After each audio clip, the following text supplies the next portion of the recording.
Guten Morgen und herzlich willkommen zu einer neuen Podcast-Folge von mir. Ich weiß nicht, ich freue mich richtig auf die Podcast-Folge, weil ich habe schon mega lange vorgehabt, um das Thema mal so ein bisschen ansprechen, weil ich weiß nicht, als ich damals so ein bisschen in dieser Phase war, weil das Ganze neu für mich war, habe ich so gerne YouTube-Videos dazu geschaut oder mit Freundinnen darüber geredet und einfach so, keine Ahnung. Und darum habe ich mega Bock, um irgendwie über das Thema mal zu reden.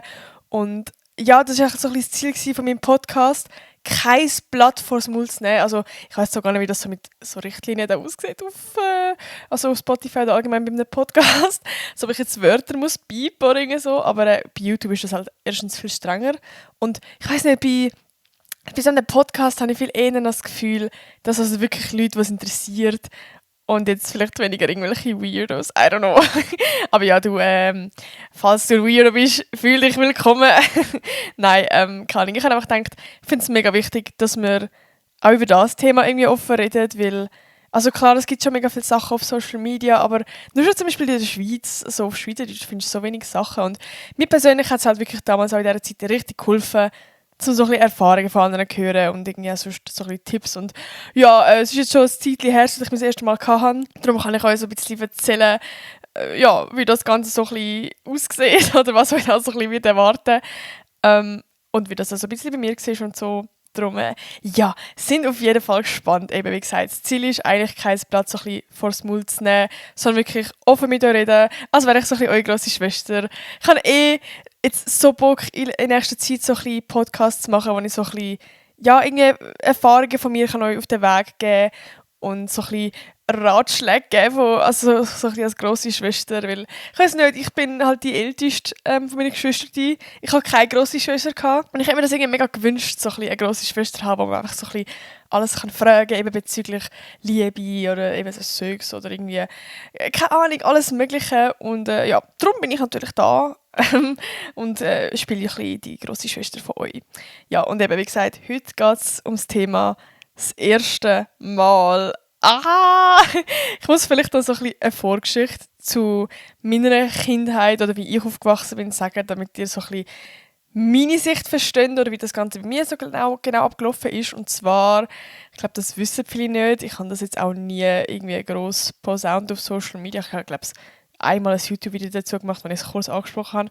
Also es ist gar nie irgendwo gesagt.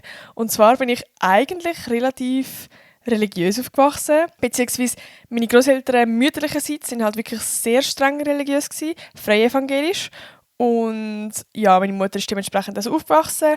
Und ja, ich weiß nicht, ich muss zwar sagen, meine Eltern sind schon auch noch gläubig, aber es ist jetzt nicht so, dass, ja, also ich bin auf jeden Fall, ich kann mega frei entscheiden, was ich für eine Weltansicht habe oder was ich will glauben und was nicht. Und es ist wie so voll das Leben und Leben lassen. Darum, ich würde nicht sagen, dass ich eingeschränkt bin, aber natürlich ist mir das Weltbild, also beziehungsweise der Glaube halt schon als Kind, also ich bin halt mit dem Glauben aufgewachsen, ganz einfach gesagt.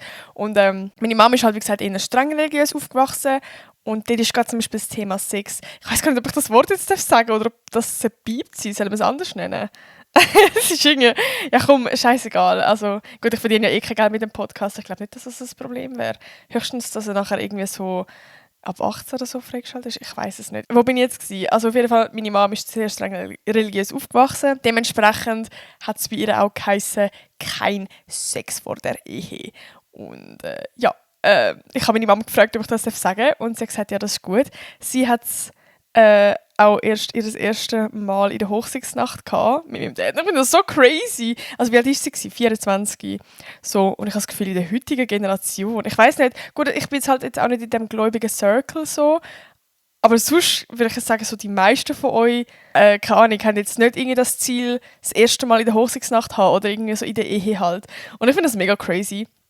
Auf jeden Fall bin ich halt mit dem Bild so ein bisschen aufgewachsen, beziehungsweise, wenn du halt ein Kind bist, ist halt logischerweise deine Eltern so ein bisschen das Vorbild. Also gut, mein Dad hat es klar schon vorher gehabt, er ist jetzt nicht gläubig aufgewachsen, aber gleich so ein bisschen mit meiner Mom weiss ich viel mehr von ihrer Vergangenheit und ich bin auch meinen Großeltern mütterlicherseits irgendwie näher gestanden und ja, ich weiss nicht, ich bin auf jeden Fall irgendwie so als Kind wirklich mit dem Mindset gewesen von, es ist ganz normal, dass man sich das erste Mal erst in der Hochzeitsnacht wird haben. und ich will das dann auch so haben. Also, ja, also ich bin halt mega so aufgewachsen. Nicht, dass meine Mama mir jemals gesagt hat, dass ich das auch so machen muss oder irgendwie so, sondern ich habe halt einfach nur das gekannt. Wisst ihr, was ich meine? Genau. Und darum habe ich recht lang auch mir immer gesagt, dass ich das erst dann will haben. Also ich habe zum Beispiel, ich habe ja schon mal eine Podcast-Folge gemacht, wo ich so ein bisschen über meinen ersten Freund erzähle. Den hatte ich mit 13 gehabt, bis 15, wir waren 2 Jahre zusammen gewesen. Und ja, keine Ahnung, ist jetzt nicht so, dass wir absolut nichts gemacht haben, aber wir haben auf jeden Fall keinen Sex gehabt. Aber ich weiss gar nicht, also ja gut, wir sind allgemein eher jung gewesen, aber ich würde nicht sagen, dass ich noch nicht bereit gewesen wäre, aber ich habe halt, mein Mindset ist ganz klar gewesen, erst in der Hochzeitsnacht, darum es war gar keine Frage gewesen. Aber eben, ich habe mich dann auch so gefragt, okay, also weißt du, es gibt ja noch ganz viele andere Sachen als einfach Sex, sag ich mal.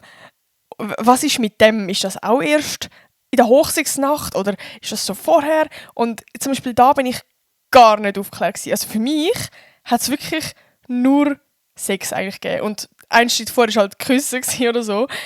Und es klingt jetzt vielleicht mega blöd, aber ich habe mich, was das angeht, fast so ein bisschen selber aufgeklärt. Also ich rede jetzt von Petting und so.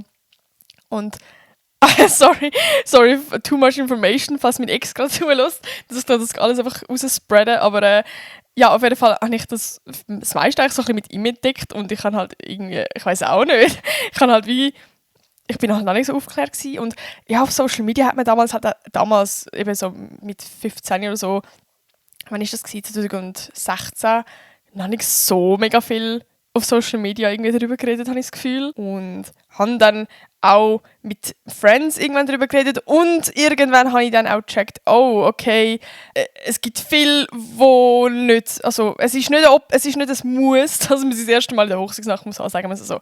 Und irgendwie, ich weiss nicht, für mich war es erst mal mega komisch gewesen, weil ich bin halt, wie gesagt, mit dem aufgewachsen und ich kann aber gleich jetzt mir nicht vorstellen, also ich habe gleich irgendwie so einen mega krassen Respekt vor Sex gehabt, weil eben, ja, es gehört wirklich zum Aufwachsen, dass es für mich so ein riesiges Ding, ich habe mir das so krass vorgestellt. Es ist bei mir so krass an die grosse Glocke gehängt worden, so in der Hochzeitsnacht hat man das einmal und ich weiß nicht, ich habe wirklich gedacht, das ist so ein riesiges Ding und alles, was vorher ist ist einfach so, aber Sex, Alter, das wird ganz crazy, eine Hirnexplosion und ja, darum habe ich auch wirklich mega Respekt vor ihm gehabt und ja, ich weiß nicht, eben, ich nehme an, heutzutage haben die meisten nicht jetzt das Mindset oder sind so aufgewachsen, dass es jetzt etwas mega Krasses ist. Und darum ist es jetzt auch nicht so eine grosse Sache für viele. Also ich habe mega viele Friends, die easy ihr erstes Mal könnten einen One-Night-Stand haben. Bei mir ist das halt wirklich gar nicht, also nicht mal annäherndweise, ist das Deutsch gewesen, in Frage gekommen. Aber ich habe wie irgendwann auch so ein bisschen gemerkt, also keine Ahnung, wenn du halt erwachsen wirst, dann hast du halt auch deine eigenen Interessen und eben, ich habe halt mit meinem ersten Freund auch schon die ein oder andere Sachen gemacht, so, wo du irgendwann ja gleich Lust bekommst, sage ich mal, auf Sex. Und ja, ich kann mir dann irgendwann gleich nicht vorstellen, okay, das jetzt bis zu der Hochzeitsnacht, weiß ich jetzt nicht so, aber ich habe auf jeden Fall mir dann so ein bisschen, ja, wie Sachen vorgenommen oder wie sagt man, so Grundregeln, die ich auf jeden Fall einhalten für mein erstes Mal.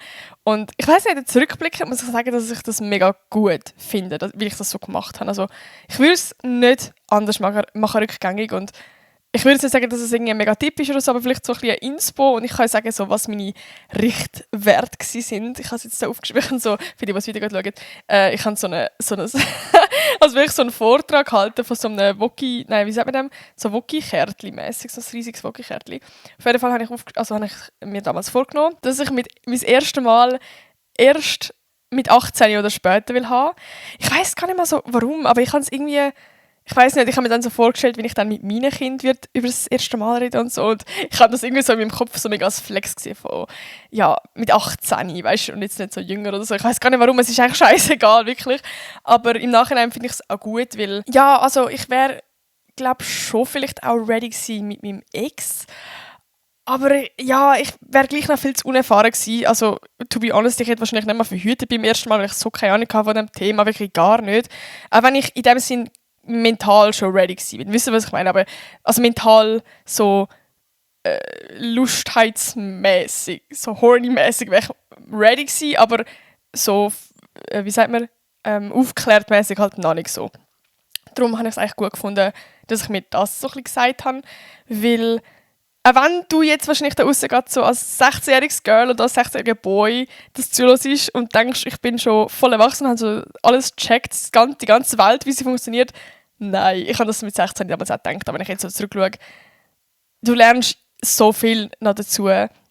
Und gerade so zum Thema Sex irgendwie gibt es so viele Sachen, wo man irgendwie, weiß auch nicht, wo es halt einfach gut ist, wenn man die vielleicht weiss. Gut, für das bin ich natürlich auch da, für das macht der Podcast, oder? Nein, das Zweite, was ich auch wichtig gefunden habe, was ich mir auch so ein bisschen als Richtwert gegeben habe, ist, dass es mit dem richtigen Partner ist. Und dass ich auch jetzt noch sagen, schaut das unbedingt. Ich finde das so etwas Wichtiges. Es muss nicht unbedingt heissen, dass man in einer Beziehung muss sein, aber einfach, dass es mit jemandem ist, wo man sich zu 100% wohlfühlt, wo man sich selber kann sein kann.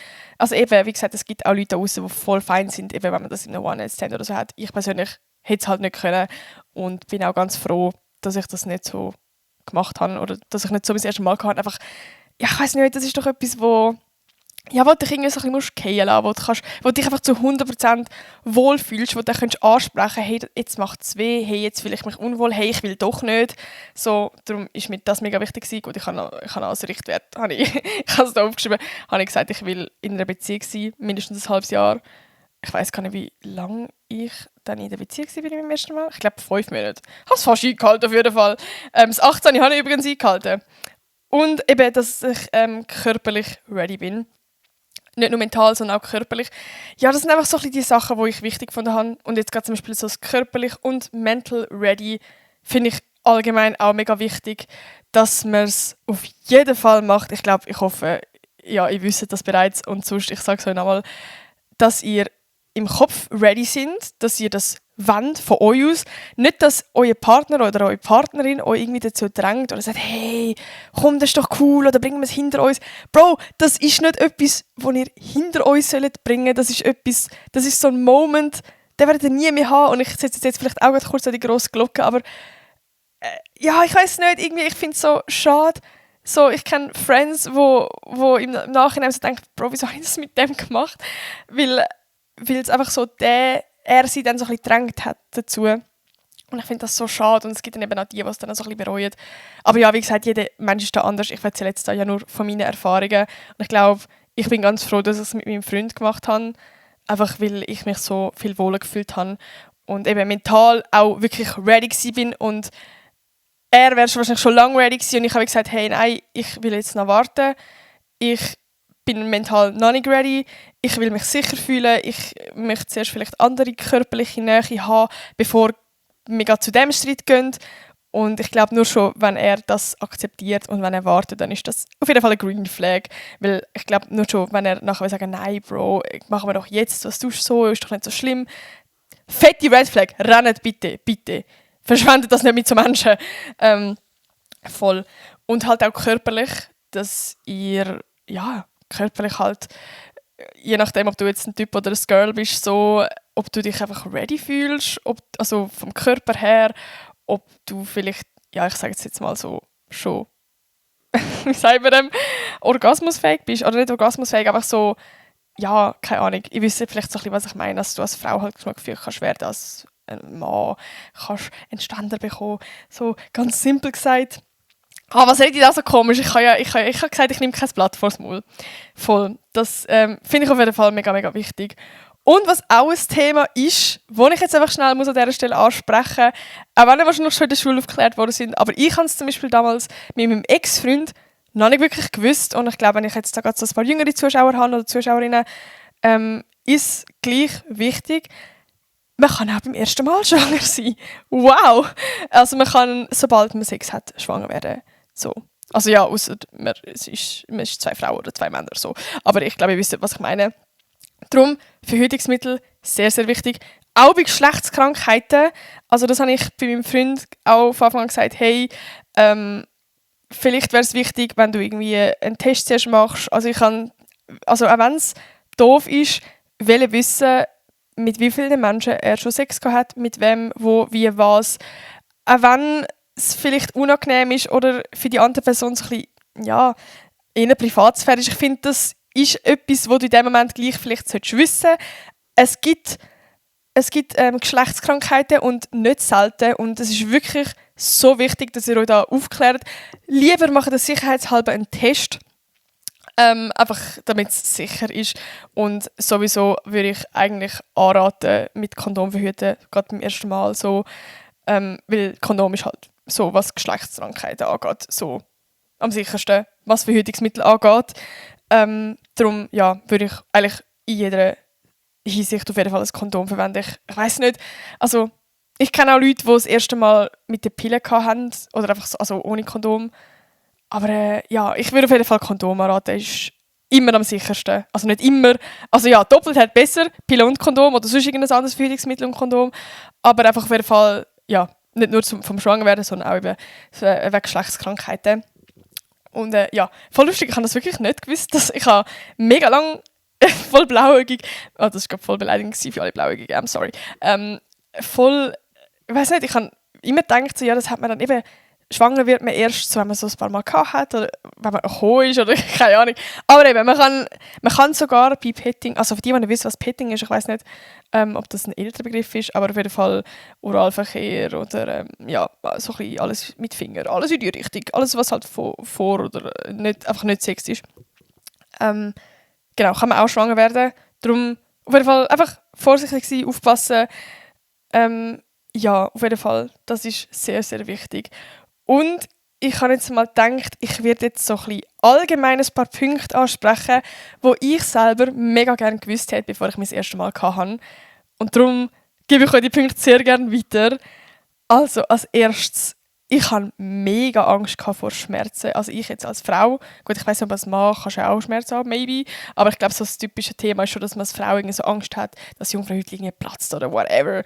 Darum, ich kann euch da beruhigen, wenn ihr genug horny sind, heisst genug feucht, dann ist die Chance recht gross, dass es nicht weh macht. Darum, das Allerwichtigste, bitte, schaut, dass ihr wirklich genug feucht sind. Und da könnt ihr auch mit Gleitgel einfach nachhelfen. Also es ist wirklich lieber ein bisschen vorsorgen und nachher macht es nicht weh, als einfach reindrücken oder irgendwie so. Also wirklich, schaut da. Und was ich auch zum Schmerz kann sagen, ich habe es mir viel schlimmer vorgestellt. Also ich hatte eine Kollegin, die hat mir damals erzählt, sie hat ein riesiges Blutbad gehabt und whatever. Und ich hatte irgendwie richtig ein Trauma, ich hatte richtig Angst gehabt. Aber ich muss sagen, bei mir selber zum Beispiel hat es eigentlich nicht wirklich weh gemacht. Es war so ein kleines Zwicken gewesen, und nachher ist es irgendwie voll gegangen. Also es war für mich persönlich gar nicht schlimm gewesen. Ich weiss auch nicht, ob das jetzt zum Beispiel bei mir mit dem Alter zu tun hat, weil falls du wirklich so ein bisschen jünger bist, also weiss nicht, dann bist du halt blöd gesagt als Frau und vielleicht also noch enger oder keine Ahnung was. Und dann kann ich mir auch vorstellen, dass es wegen dem vielleicht auch weh macht. So. Aber das ist jetzt nur eine Vermutung, das weiss ich jetzt halt wirklich nicht. Ja, aber ich kann uns ein bisschen beruhigen. Also ich glaube, es ist weniger schlimm, als ihr euch vorstellt. Und eben, man kann auf jeden Fall vorbeugen. Also, dass man jetzt eben wirklich schaut, dass es unten genug feucht ist, dass man im Kopf auch ready ist und es wirklich will, das macht so viel aus. Ich glaube, wenn ihr viel zu fest jetzt irgendwie mit dem Kopf irgendwo sind von «Oh mein Gott, jetzt passiert es und wie wenn ihr euch einfach fallen lasst und ja, weiß auch nicht. Ist auf jeden Fall viel, viel einfacher. Das Zweite, eben, ich bin aufgewachsen und habe gedacht, es ist ein riesiges Ding. Also es ist wirklich an die grosse Glocke gehängt worden und ich habe wirklich gedacht, also weißt, ich habe ja eben vorher schon Petting und alles so ein bisschen gehabt und ich habe gedacht, oh mein Gott, Sex, das wird ja so crazy. Also, ich meine, Petting ist ja schon nice so, aber Sex wird ja dann noch viel krasser und das wird ja, da will ich instant Orgasmus haben, keine Ahnung. Also ich habe wirklich irgendwie das so an die grosse Glocke gehängt, auch selber. Und irgendwie durch das bin ich fast ein bisschen enttäuscht worden. Ich weiss nicht, also, irgendwie, also jetzt ganz, ganz ehrlich, und wenn ich ganz kein Blatt vor den Mund nehme, ich finde es viel schwieriger beim Sex zu kommen, als beim Petting oder einfach so als beim Oralverkehr oder sonst irgendwie. Und ich glaube, das ist jetzt so honest, ich hoffe, da schaut wirklich gar kein Creepy zu, sondern wirklich Leute, die es interessiert und wo ich helfen kann. Aber mir fällt es auch easy schwer, einfach nur beim Sex zu kommen. Und das hätte ich so gern gewusst, dass es nicht, also dass es normal ist, dass so viele Frauen nicht kommen beim Sex. Ich habe das nicht gewusst. Und weißt du, siehst ja bei Pornos oder bei Filmen oder sonst überall, dass es blöd gesagt normal ist, dass man als Frau überall kommt und dass es auch schnell geht und eben nur beim Sex. Und ich trust me, ich habe mit schon so vielen Kollegen darüber geredet und ich kenne wenig, die nur beim Sex kommen können. Darum, falls ihr, also sowieso beim ersten Mal kommen, ist das wäre crazy. Also ich glaube, beim ersten Mal kann man sowieso, also nicht sowieso, aber ist die Chance sehr klein, dass ihr gar kommen könnt. Es ist wirklich eigentlich wie so ein Ausprobieren und das zweite und das dritte und das vierte Mal wird dann nicer sein. Also klar, das erste Mal kann auch nicer sein, aber es ist auf jeden Fall nicht so. Also das ist allgemein so, Sex ist nicht so wie die Pornos. Und das ist teilweise auch ein riesiges Ding, aber das ist jetzt einmal ein anderes Thema. Kann ich sonst mal einen Podcast machen, so Pornos oder so. Aber das kann ich schon mal sagen, es ist nicht wie in den Filmen, es ist nicht wie in den Hollywood-Filmen, es ist nicht wie im Porno, es ist etwas ganz anderes. Es ist, ja, es ist auch nicht so ein riesiges Ding mit crazy Stellungen und so. Also gerade beim ersten Mal hat man eigentlich meistens einfach eine Missionarstellung, würde ich jetzt mal so sagen. Ausser, ja, man ist jetzt ja gerade crazy, so exotisch unterwegs und hat kein Problem damit, dann go for it. Aber ich glaube, bei den meisten ist es wirklich zuerst mal so ein bisschen ein Herantasten, würde ich sagen. Genau. Und mein letzter Punkt, den ich auch mega gerne gewusst hätte, ist Kommunikation. Also, ich muss zwar sagen, ich habe mit meinem Freund, ich bin so froh gewesen, dass ich es mit meinem Freund kann und nicht irgendwie mit einer fremden Person, weil ich habe gewusst, ich kann ihm immer sagen, hey, jetzt macht es weh, warte schnell, so. Und worst case, wenn ich doch nicht will, kann ich auch sagen, hey, ich will doch nicht. Und eben es voll akzeptieren. Darum, Kommunikation ist das Allerwichtigste, finde ich, beim Sex. Also auch sonst mal, aber wenn ich jetzt keinen Freund hätte und ich würde es mal sein wollen, wäre mir das Allerwichtigste, dass ich mich selber sein kann und dass ich Sachen ansprechen kann. Nur schon so vorliebenmäßig. Also ich würde allgemein sagen, dass ich mich allgemein wundere, ob ihr auch das so sagt, aber da würde ich sagen, man hat nur guten Sex, wenn man gut kommunizieren kann. Heisst, wenn du kannst sagen, was du gerne hast, wenn er kann sagen oder sie, was sie gerne hat. Und so lernt man sich auch selber kennen, weil woher sollte die andere Person wissen, was du nice findest. Klar, vielleicht weißt du es selber auch nicht und dann findet es zusammen raus, aber das Wichtigste ist, dass du kannst sagen, was du nice findest und was nicht, was weh macht und was nicht. Darum, Kommunikation ist wirklich das Allerwichtigste, finde ich. Und ja, ich habe jetzt noch das letzte Kapitel aufgeschrieben, und zwar das Thema Verhütungsmittel, weil ich finde, das gehört allgemein zum Thema Sex ja irgendwie auch so ein bisschen dazu. Und gerade wenn du jetzt zum Beispiel in einer Beziehung bist oder mit jemandem, ja, nicht etwas Einmaliges hast, sondern halt regelmäßig und du schaust so ein bisschen nach Verhütungsmitteln, wo ja nicht einfach ein Kondom ist, sondern halt irgendwie anders. Und da gibt es sehr, sehr viele Verhütungsmittel. Ich werde auf jeden Fall mit eurem Frauenarzt darüber reden. Das ist vielleicht auch noch kurz das Thema. Ich finde es sehr wichtig, dass ihr einen ersten Frauenarztbesuch macht. Ich weiss, mega viele haben Angst vor dem. Ich hatte auch mega Angst vor dem gehabt. Und es ist nicht so schlimm, wie ihr denkt. Ich kann das ein bisschen vorbereiten. Vielleicht kann ich da kurz noch etwas dazu sagen. Ich weiss nicht, ich habe von vielen gehört, dass, also das ist jetzt vielleicht auch eher ein Vorurteil, ich weiss es nicht, aber ich kann es wieder mal bestätigen, bei mir ist es wirklich so gewesen. Ich habe von vielen Friends gehört, oder Kolleginnen von mir, dass eine Frauenärztin, eine weibliche, meistens so ein bisschen unvorsichtiger ist als ein Frauenarzt. Ich weiss nicht, ob das stimmt, aber ich habe auf jeden Fall einen männlichen Frauenarzt, der mega gut ist. Also ich weiss nicht, wirklich bei mir super, meine Schwester ist auch bei dem, meine Mama ist auch bei dem, ein bisschen weird, aber nein, es ist wirklich gar nicht so. Darum, also ich weiss nicht, ich habe mir zuerst, also ja, ich verstehe, dass es ein bisschen weird ist, wenn es vielleicht männlich ist, wenn man sich so denkt, ja, weiss nicht, hat vielleicht dann irgendwelche Gedanken oder man zieht sich da von einem fremden Mann irgendwie entblößt sich, da kann ich komplett verstehen.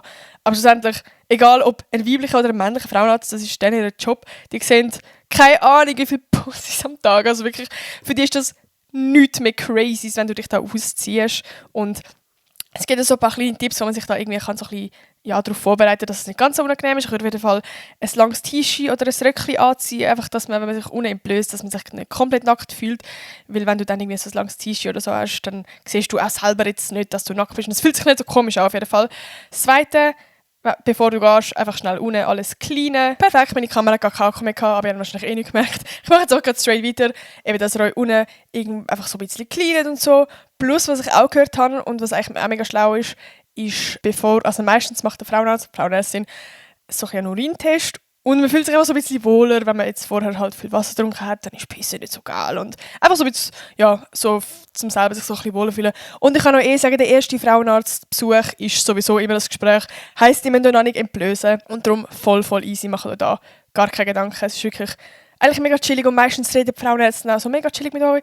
Also wie zum Beispiel mein Frauenarzt ist, der redet so viel, also ich schwöre, der könnte Stand-up-Comedian sein, der redet so viel und macht so Jokes über alles. Also jetzt nicht irgendwie über dich, sondern einfach über so, er redet einfach und fängt von seinem Leben an zu erzählen und keine Ahnung was, also es fühlt sich überhaupt nicht weird an, der macht, also die Frauenärzte schauen auch mega, dass sie die Situation nicht weird machen. Also sie geben dir mega auch ein gutes Gefühl, die meisten.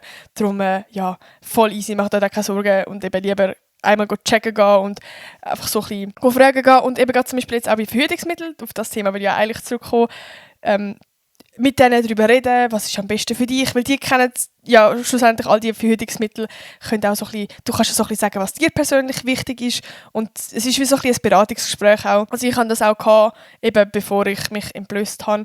Ich glaube, ich habe das vor meinem ersten Mal sogar gehabt. Ich bin mir gerade nicht mehr sicher. Ich weiß jetzt nicht, ob das mega wichtig ist, aber auf jeden Fall, ja, gerade wenn er halt, ich habe halt eben, wie gesagt, wir erst mal mit meinem Freund gehabt und habe nachher auch vorgehabt, jetzt nicht immer noch mit Kondom verhüten, sondern auch mit einer anderen Möglichkeit und habe dann auch so ein Gespräch mit dem Frauenarzt gehabt und ich habe dann halt so ein bisschen gesagt, also er hat mir so ein Büchlein dann gezeigt, was es alles so viele Möglichkeiten gibt und ich habe halt wie schon mal gewusst, ich will eigentlich nicht die Pille haben, einfach weil ich von vielen Friends schon gehört habe, dass sie schlechte Erfahrungen damit gemacht haben. Es gibt natürlich auch Leute, die gute Erfahrungen damit gemacht haben. Meine Mama hat sie einmal gehabt, sie hat gute Erfahrungen damit gemacht, darum ist die Chance hoch, dass es bei mir auch gut gewesen wäre. Aber ich weiss nicht, ich habe gleich dann auch so gehört, eben so, also nur schon, dass ich jeden Tag eine Tablette muss schlucken, also Pille, hat mich halt mies angeschissen. Also ich habe wirklich nach einem Verhütungsmittel gesucht, das möglichst simpel ist und wo du möglichst einfach am meisten Ruhe hast und nicht so viele Nebenwirkungen. Und also ich habe ein Verhütungsmittel, und zwar die Hormonspirale, die habe ich jetzt noch drin, jetzt schon ein paar Jahre. Und ich habe halt bis jetzt noch keine anderen Erfahrungen gemacht. Aber ich kann ja gleich so meine Erfahrungen mal damit teilen, falls ihr gerade mir überlegen sind, die Spirale zu nehmen, also nicht nehmen, wie sagen wir, einsetzen. Und zwar heisst meine Spirale Kilena. Und ich bin kein Facharzt, aber ich probiere so irgendwie so ein bisschen zu erklären, so wie ich es verstanden habe. Und zwar ist es zum Beispiel jetzt gerade im Unterschied zu den Pillen viel, viel weniger Hormon, weil du setzt die Spirale ja gerade in deiner Gebärmutter ein und das ist so quasi gerade dort vor dem Eingang, wo all die Hormone hingeschickt werden.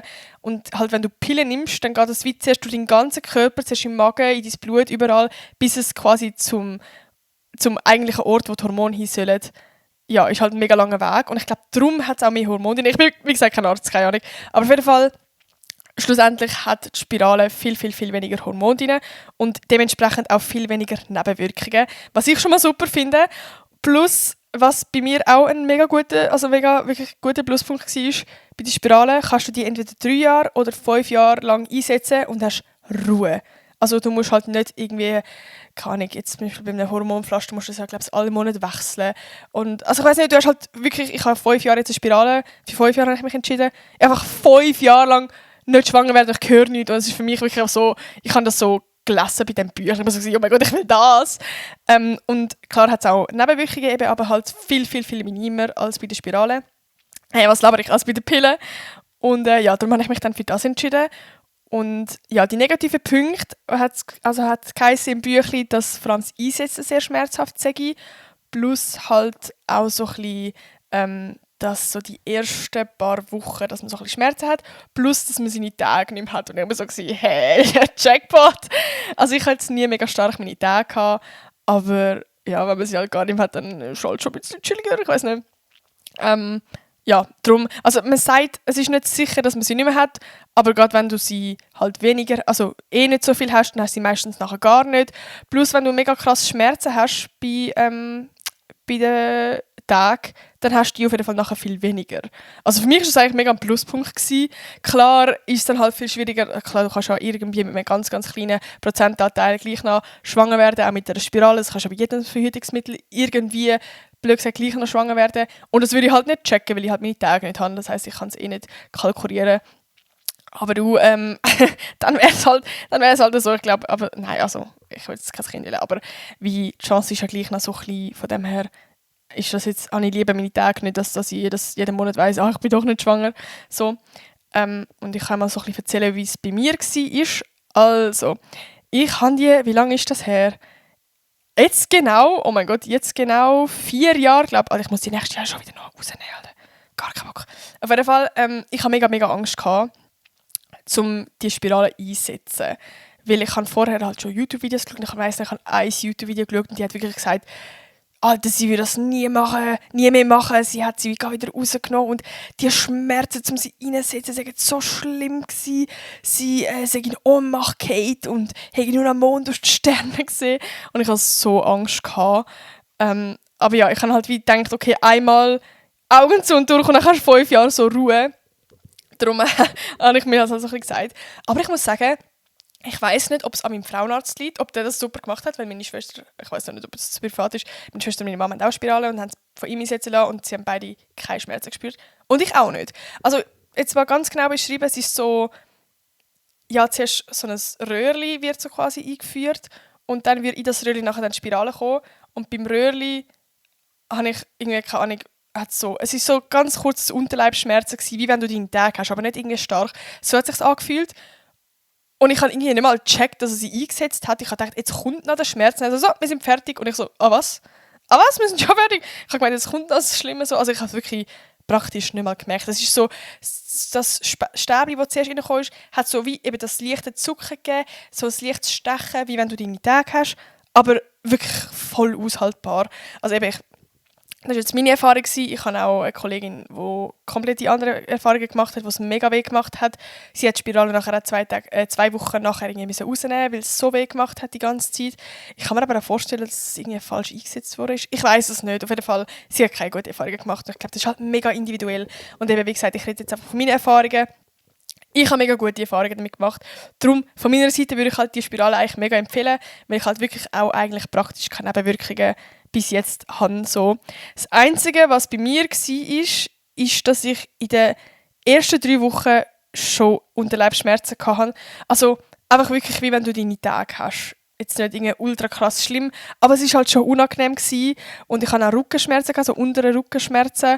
Und Bro, ich bin ja so, also meine Gefühle, also wie sagt man, ich habe richtig Stimmungsschwankungen gehabt, aber auf dem Härtelevel. Also die ersten 3 Wochen, mich kannst du nicht brauchen. Also ich habe aber in jeder Situation straight angefangen zu heulen. 2 Minuten später hatte ich einen Lachflash gehabt. Also der Can hat damals gesagt, Bro, du bist unaushaltbar. Also es ist wirklich, ich bin richtig, richtig sensibel in dieser Zeit und ich hatte ab allem richtig, also ich bin auch mega schnell hässig und zickig geworden. Also meine Friends, es tut mir leid, wirklich in diesen 3 Wochen bin ich nicht zu aushalten gewesen. Aber nachher ist es wirklich gut gewesen. Also ich würde sagen, ich habe mich dann wieder schnell eingerenkt und ich spüre, gut, ich kann es halt nicht mal wirklich sagen, ob ich jetzt mich verändert habe, weil es ist jetzt auch schon, wie gesagt, 4 Jahre her. Darum, vielleicht habe ich auch so eine Persönlichkeitsentwicklung gemacht. Aber ich würde jetzt nicht sagen, dass ich mega schnell reizbar bin oder dass ich irgendwie mega schnell... Gut, so vielleicht so ein bisschen sensibel bin ich schon eher, aber ich würde jetzt das nicht auf die Spirale irgendwie schieben, sondern auf meinen Charakter. Ja, also darum habe ich eigentlich schon eher gute Erfahrungen damit gemacht. Eben halt die ersten 3 Wochen waren schon ein bisschen Pain gewesen. Plus das erste Mal seine Tage gehabt. Ich habe nach der Spirale einmal noch meine Tage gehabt, und zwar so richtig, also viel mehr als sonst. Also es war wirklich so viel stärker gewesen, auch mit den Schmerzen. Und ich habe zuerst so gedacht, nein, ich habe jetzt gedacht, ich habe meine Tage nicht mehr. Und jetzt so richtig, also wirklich, das war richtig Pain gewesen, aber nachher ist es auch wieder komplett weg gewesen. Also es hat sich wirklich so angefühlt, so der letzte Guss, alles kommt raus und nachher hast du Ruhe.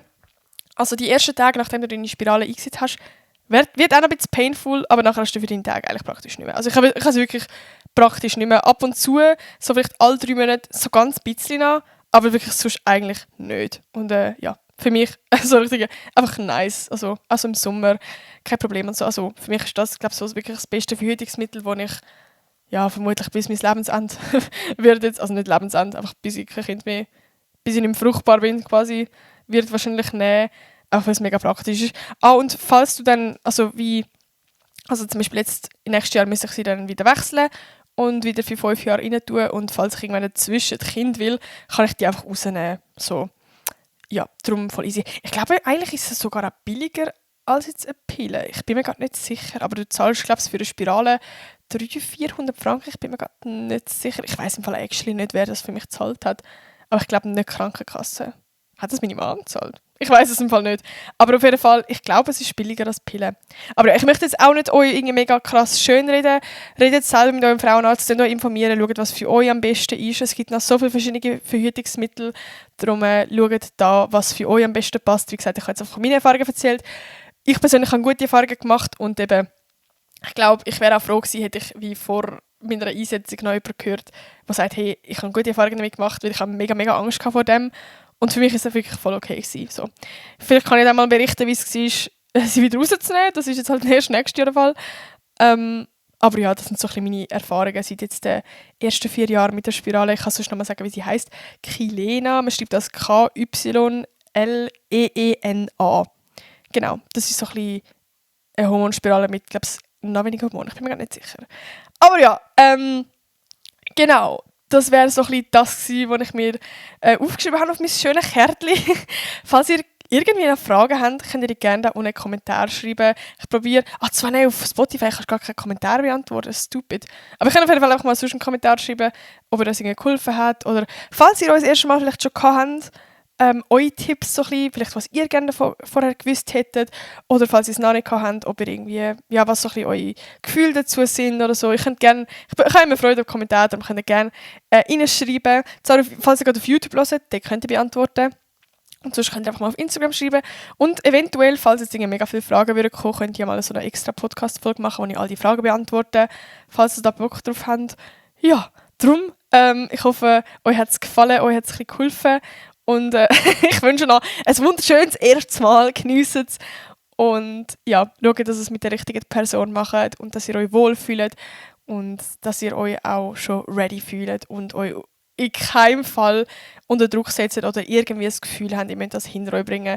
Es ist auch voll okay, wenn man noch mit 40 sein erstes Mal hat. Es rennt einem nicht davon, wirklich nicht. Also allgemein, ich meine auch gar nicht Sex im Leben haben.